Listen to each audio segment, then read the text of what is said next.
Sharing is caring. दोनों भाई नाश्ते की टेबल पर बैठे थे। प्रियंका, मेरा नाश्ता कहाँ है? भाभी, मुझे भी ऑफिस के लिए लेट हो रहा है। इस पर प्रियंका किचन में से दोनों के नाश्ते की प्लेट्स लेकर बाहर आती है। लो भाई, आप दोनों का नाश्ता। किसी को भी 1 मिनट का सब्र नहीं है। ये प्रियंका का ससुराल है, जहाँ कोई औरत ना होने की वजह से शादी वाले दिन से ही घर के साथ दोनों भाइयों की जिम्मेदारियां प्रियंका संभाल लेती है। दोनों भाई शांति से नाश्ता कर रहे होते हैं कि अंकुश अपने भाई की प्लेट से पराठे का एक टुकड़ा उठा लेता है। आपको पता है ना, मैं खाना शेयर नहीं करता, फिर भी मेरी प्लेट में से खाना जरूरी है क्या? अरे हद हो गई है, मुझे नहीं खाना अब। अंकुर गुस्से में नाश्ता छोड़कर टेबल से उठ खड़ा होता है। अरे, ये कैसा बिहेवियर है अंकुर? एक टुकड़ा ही तो है। एक हो या आधा, मुझे भूख लगी है तो ये सिर्फ मेरा ही है। उसे भी किसी के साथ शेयर करने बैठा तो भूखा नहीं रह जाऊंगा। अरे बाबा ठीक है, अब इस पर भी लड़ाई।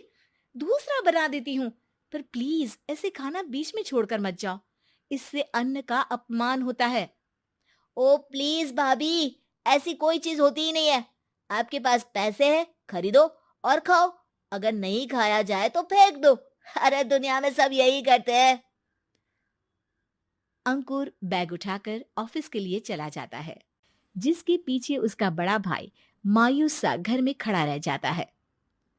जिसने बचपन से सोने की चम्मच में खाया हो, उसे दुनिया के बारे में क्या पता होगा। वैसे गलती तो हमारी ही है। अगर कभी बचपन में ही सही गलत का फर्क सिखाया होता तो आज ये हाल नहीं होते। आप फिक्र क्यों करते हैं जी? भगवान है, वो जो भी करता है सबकी भलाई के लिए ही करता है। और जब वो चाहेंगे तो अपनी तरह से अंकुर भैया को भी सब कुछ सिखा देंगे। पत्नी की बात पर विश्वास कर अंकुश भी ऑफिस चला जाता है। सुबह से दोपहर होती है और अंकुर लंच करने ऑफिस के पास वाले रेस्टोरेंट में पहुंचता है, जहां वो एक साथ बहुत सारा खाना ऑर्डर कर देता है। सर, क्या कोई आपको ज्वाइन करने वाला है? नहीं तो क्यों? अब कुछ नहीं सर, ऐसे ही। वेटर चला जाता है और कुछ देर में अंकुर का ऑर्डर लेकर वापस आता है, जिस पर अंकुर सब डिशेस में से थोड़ा थोड़ा खाकर बाकी ऐसे ही छोड़कर बिल देकर चला जाता है।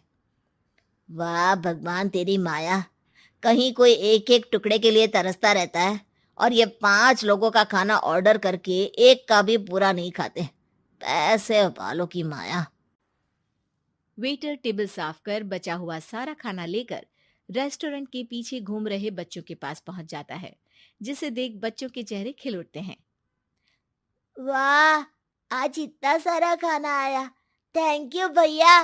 भगवान आपको खाने की फैक्ट्री बना दे। अगर ये फैक्ट्री मेरी होती तो तुम लोगों को कभी किसी का झूठा बचा हुआ खाना नहीं खाना पड़ता। चलो तुम लोग खाओ, पर ध्यान रखो किसी को पता ना चले, नहीं तो मेरी नौकरी चली जाएगी। इसी के साथ दिन बीतता है और रात को दोनों भाई एक साथ घर पहुंचते हैं। कुछ देर में सब डिनर करने बैठते हैं, जहां अंकुश अंकुर को समझाने की कोशिश करता है। अंकुर, अगर हमें लाइफ में सब कुछ मिला है, इसका ये मतलब नहीं कि तुम उसका गलत फायदा उठाओ, बल्कि तुम्हें उसकी मदद से दूसरों को भी मदद करनी चाहिए। भैया, जिनके पास नहीं है उनकी वजह मैं तो नहीं ना। और ऐसे बहुत लोग हैं जिनके पास सब कुछ है। इसलिए अगर मैं एक इंसान कुछ नहीं करूंगा तो कोई फर्क नहीं पड़ने वाला।